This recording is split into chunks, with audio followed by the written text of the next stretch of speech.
Welcome to Successful Living with Bill Knapik. Every week we talk about success and everything that goes along with it. Successful Living with Bill Knapik is on right now. How many times must I tell you, baby? Welcome to Successful Living with Bill Knapik. I'm your guest host today, Donnie, and I'm interviewing today Jaclyn, my lovely wife.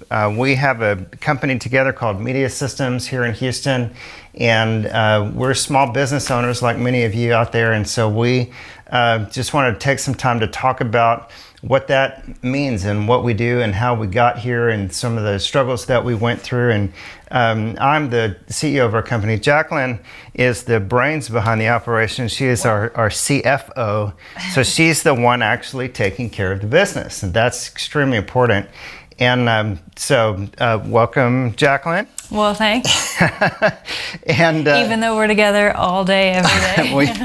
we do what we do. Going back in history, going back to 2007, that's probably, I think, maybe one of the most difficult years for us. Not necessarily as a couple. We were newlyweds or young marrieds, and but we, I was running the business in Nashville where we had a recording studio, and you were doing some photography and little babies around, and so we were just trying to figure it out. What were some of the things that were going on for you that made that so tough for us professionally?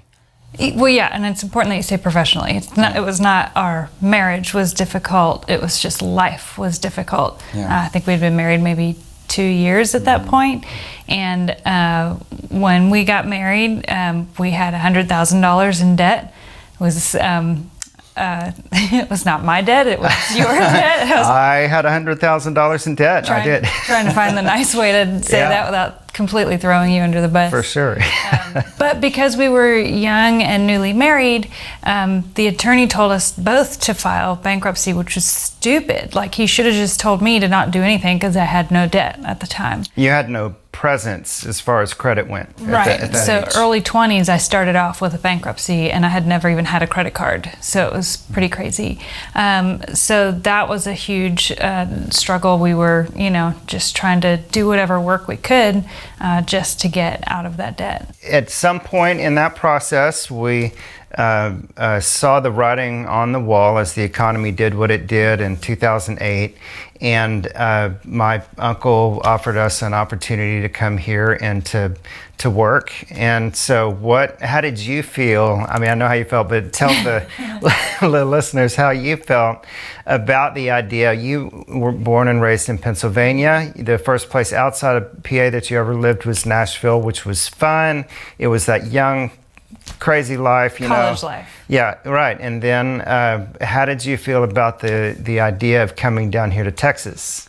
Well, I didn't love it, but, again, pretty sort of newly married at that point and 2 kids, and we were, business was struggling. And in Houston, it was like we not just had a family, but had opportunity. So I feel like a city like this, there are just so many opportunities to grow and start businesses and run businesses that people move here because there's money to be made here. Through that, as we were trying to get out of debt, we found Dave Ramsey, and if you haven't heard of Dave Ramsey, you have to go read Total Money Makeover, which had started changing our life at that point, and then eventually... I had heard Dave Ramsey on the radio prior to this, but I had never read any of the books, and I'm just going to interject to say that there was a point, you remember, in our relationship where I said, I give up because I've obviously blowing it with the money. So well, the problem was we were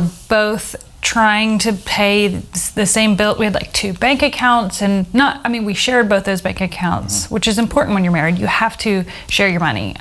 You just have to. But we had 2 bank accounts, and one was supposed to be like a company account and one was supposed to be personal, and we had these two cards and we're both spending money and paying bills, and we were constantly like overdrawing and like how dumb. Which is more expensive. It is so much more expensive to be broke than it is to have money. Those overdraft fees were like $35 every time, and I mean that's just the dumbest mistake you can ever make, is to give the bank $35 because you can't do math. Like that's just horrible. Don't do that. Yeah. But it's important to have a personal account and then a company account. Well, even if it's a small business, even if it's something on the side, whatever, you have a separate bank account for that company, and then you pay yourself as an employee.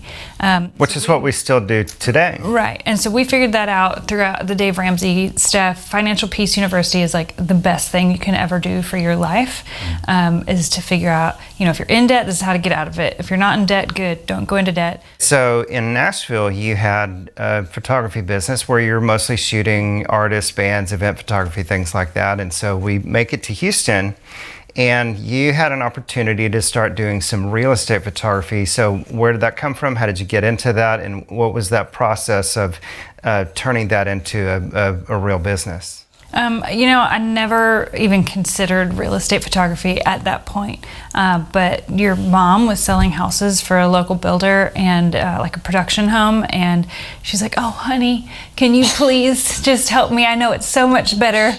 Like houses are different than people, And, but we thought, maybe this could be lucrative long term. So I started taking some pictures there, and it just kind of grew and grew. And eventually I was doing like all of their homes, and ended up getting more training and working with a commercial company. And then billboards all over Houston. Yeah. It turned into something big. And I actually figured out that I like taking pictures of like something stationary, because the house is not going to complain what its face looks like.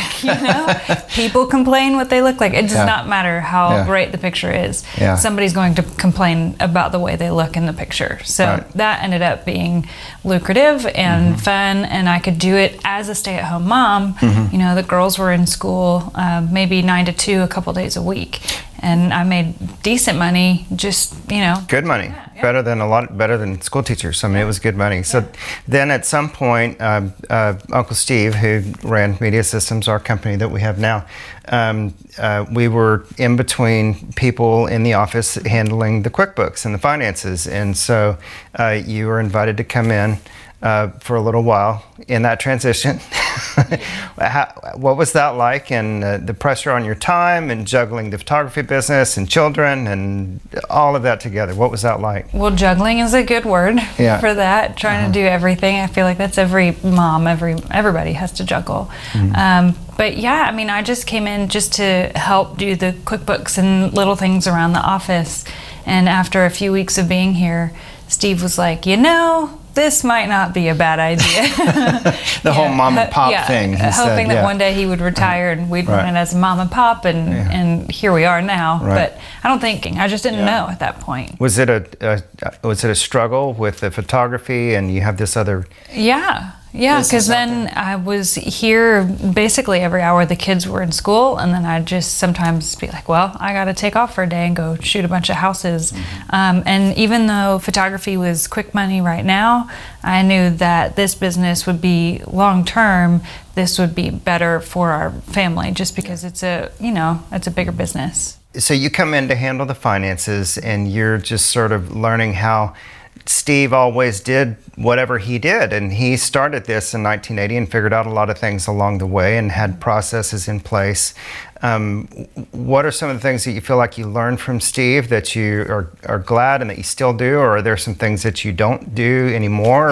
Or what was that like, learning his process and adapting that for the way that you might handle some of those things? Yeah, I think coming in and helping somebody with their business is probably one of the best things that could have happened to me with learning how to handle money.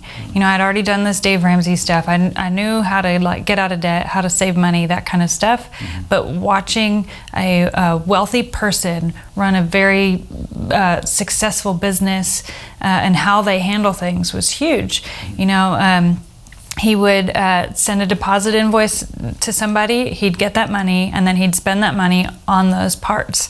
It wasn't like he was buying things with somebody else's money at that point. Like, it was very structured, and that is huge. You just cannot, you can't take from a previous client to pay for the next client. You've got to keep it all organized, which is common sense, but like, I feel like if you're in a new business, you're just trying to start a company, you may not really think of those things because you're just trying to like get the next job.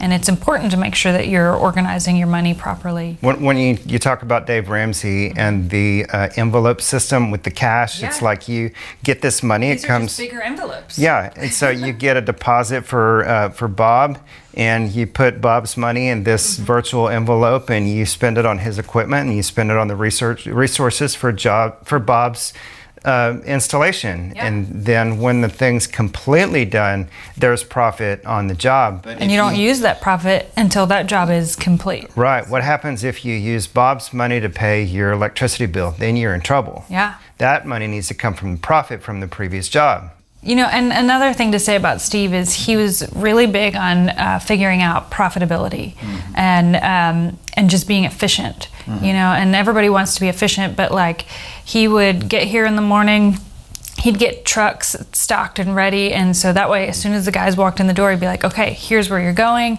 take this stuff, go do this job. He would never let them stand around and talk for 30 minutes and smoke a cigarette and whatever they're doing. Around the office, he'd say, what are you doing now?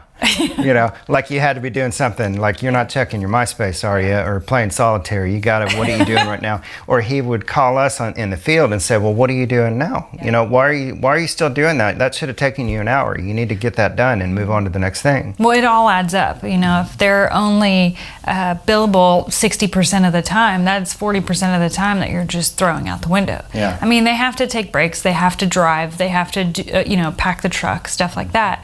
But you want them to be more productive than 60% billable. And he could see that. He could see big picture. So going back to our situation for a minute, here we are finally working good jobs, and we're starting to pay off debt. What was that like, getting to a position, going from we're destitute and starving and poor on food stamps to here you are now where there's money to actually pay this debt off, this personal debt off that we had? No, it sounds really crazy, and even saying it, I feel like this is so dumb. How is this ever my thought process? But I felt really guilty for being okay. And I feel like a lot of people struggle with that. And I don't know if it's because growing up we just don't talk a lot about money or what. Or parents just complain about money all the time, like there's never enough. Right, so like your whole life you're used to hearing people saying that there's not enough money or that it's a struggle. So then when it's not a struggle, maybe there's something wrong because it's unfamiliar.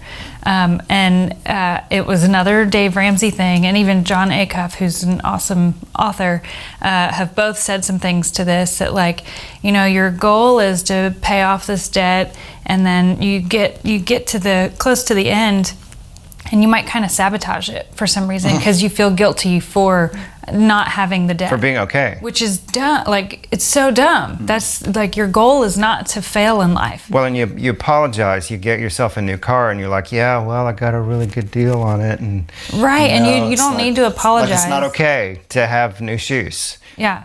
Like, I got them on sale, so don't judge me. I bought them on sale. Yeah, don't do that anymore. It's like, don't apologize for making money. Don't apologize for running a business. Don't apologize for buying a house. Like, you know your money, you know your budget, and do what you need to do. There's another saying I heard recently that, like, if you spend $60,000 on a Suburban, people are like, oh, hey, what a great family car. But if you buy a $60,000 BMW, it's like, oh, well, that's just a waste of money. Yeah. It's like, well, it's the same money, but a totally different judgment, you know? And no matter what you do, people are going to judge you and have opinions. You just got to do what's right for your family. What are some tips or tricks or things that you might recommend about if they're, if people are out there and they're in debt and they're struggling financially or struggling in their business, there is hope. Oh, yeah. What is that hope? What are some tricks, tools, techniques that are big things? Well, if you don't have a plan for your money, somebody else does. That is just recognizing that fact. That if you do not have a budget and you're not like, okay, $20 goes here, $100 goes here. If you don't have this plan, so the Dave Ramsey book is huge. There are baby steps to get you there, but there is always hope and there's always a way to do it. And sometimes, you definitely need to keep with a steady job. Do the side hustle, sure, make some extra money. We have a lot of musician friends who play gigs. I still do some photography things. There's political events that I do. I do stuff for our local church. It's always worth doing an extra side hustle, but keep doing the job that is bringing in the consistent money and make a plan for where every penny is going. And then what about people in small business? Maybe somebody's out there that is trying to run a small business and struggling in their company, or somebody's thinking about starting a new small business. Are there some mistakes that we made, or some things that you felt like were really just particular ways of doing things that not everybody thinks about when they're trying to start or run a small business? Yeah, I heard somebody recently say that he was this other small business. They were doing these service calls for people, and they weren't charging for it. I was like, what? You're not free. You don't feed your family on nothing. Like, you've got to be able to feed your family. So you have to figure out, like, you have to charge for services, but you also have to charge what's fair. Mm-hmm. So figure out what your burden is. How do you figure out what you're supposed to be charging for your services? Well, you gotta figure out what's your burden first. What's your rent? What are your taxes? Your insurance? Your payroll? Mm-hmm. There's lots of resources online that you can find that can help you figure out what your burden is. Yeah, and sometimes we look at that the burden for this employee. Yes. So you look at all of the expenses that it takes to run the business for the day, and you look at what you're paying each person, and that gives you an idea of what this person per hour should bring in, which may be 3 times the money that they can make, but that is the burden to be in this industry. Right, and so that's the first part. Then you need to figure out, what is it worth? Mm-hmm. What do people think that your service is worth? Are you bringing something to the table that other companies aren't doing? Mm-hmm. Do you have a specialty? Is it something that nobody else is offering? And then, what are your competitors doing? Yeah, so you got to call your competitors and find out what they're charging for something. Yeah. Everybody does it. It's fine. It's okay.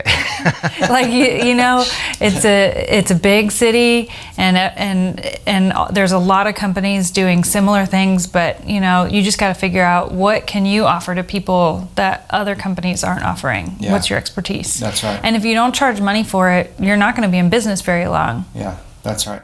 So in our industry, especially, there's a lot of talk about recurring monthly revenue. Mm-hmm. And that's something that we've been discussing too. But what does that mean for a company to have that? What does it do for them?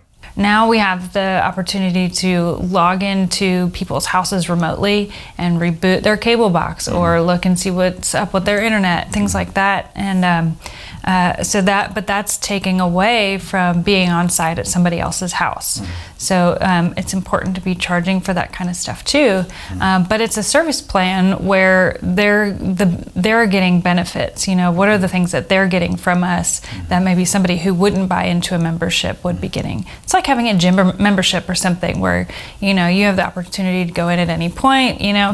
It seems like even software companies now, like if you want to have Microsoft Office, or you want to have Photoshop, or you want to have anything that you might download, it used to be you go spend $300 on it. Well, now you spend $30 a month. Right, but now you're not just getting this one-time package. You're getting, like with Photoshop, you're getting all of the different services, and then they're constantly updating. You're getting all the newest versions of things. It's added value, mm-hmm. for a recurring membership plan. Yeah. Yeah. Well, okay, so what about long-range plans for personal finances, company finances, all of that sort of thing? Do you have any goals that we're kind of thinking about here that you want to share with people that are doing this sort of thing? Well, sustainability.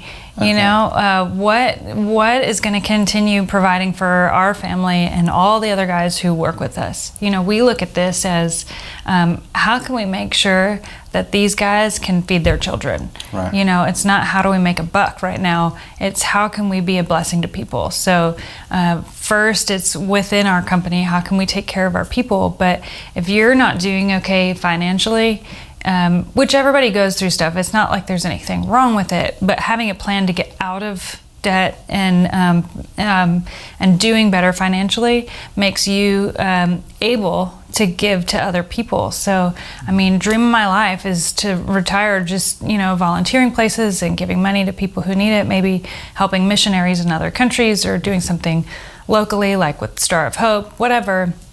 But if you're not doing okay financially, you can't really give in that way.